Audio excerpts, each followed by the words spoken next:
Apple's big unveiling today certainly didn't disappoint. The long-awaited iPhone 14 was revealed at the company's annual keynote event in Cupertino, along with new watches and updated AirPods. Joining us now live is CNet editor-at-large Ian Sherr. All right, Ian, let's start off with the new iPhones. Okay, so iPhone 14. I'm always behind on the curve. I just got the new iPhone 13 Pro, and I was all worried, thinking like, oh no, I should have waited. But honestly, when you look at the difference, is it really that big of a difference between the iPhone 14 and the 13? I'm not seeing a huge difference here. A lot of the differences, frankly, aren't clear year to year, right? And for people who bought a phone last year, you're probably not going to be convinced to upgrade unless you really care about the camera or maybe the new features like the crash detection if you get in a car crash, or even the satellite calling if you are, suddenly in the middle of nowhere, right? You're stuck in Yosemite, you've broken your leg, there's no cell service, then you're able to call for help. If those types of things matter to you, right? You're maybe an extreme marathoner or whatever, then great. But otherwise, most people, they're going to be pretty happy with the phone they bought.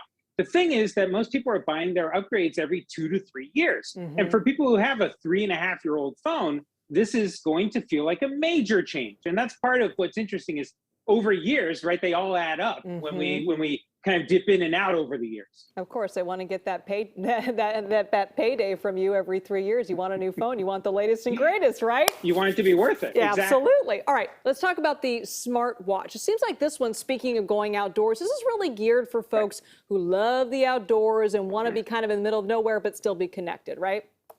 Yeah, Apple has really been pushing on this idea of health and sports, and they have this watch they announced that's they're going to offer a bunch of several different watches, right? They have cheaper ones as well. This one is called the Ultra, and literally for like ultra marathoners, right? It's designed, it's actually much thicker than most of the Apple Watches out there, and it has a better battery life. It's able to take a lot more heat and cold. They designed it even for diving. And as someone who has gone diving and certified, those computers that people usually wear to figure out whether they've gone down for too long and all of that type of stuff usually cost over $1,000. This is going to be $800. So for someone who isn't really into extreme sports, yeah, not your thing. I mean, it is thick and some people might feel like that's visually very nice. But for the people who are in the extreme sports world, that's actually going to matter. And that's part of what's interesting is Apple's doing stuff for everybody, but also for these specific groups of people. Yeah, it's really interesting, their business strategy. Okay, last with those AirPods Pro.